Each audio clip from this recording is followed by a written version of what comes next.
Ukrainanyň günorta gündogorunda hökümet güýçleri Mariupol port şäherini ortada taraptar gozgalaňçylaryň elinden basyp aldylar.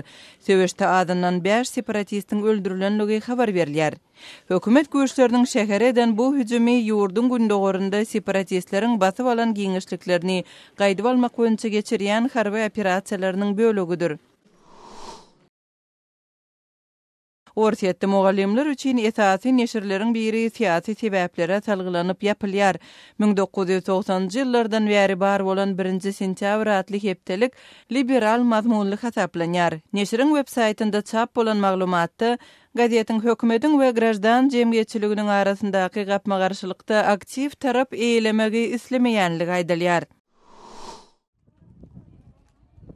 Qazaqstanyň Günbatar Mangaşlak regionunda demiryol kompaniýasynyň 20 çemesi ýanan işgäri 100 ýanan işgäriň işden boşadylmagyndan soň yerli häkimetler bilen gapma-garşylyga girişdiler.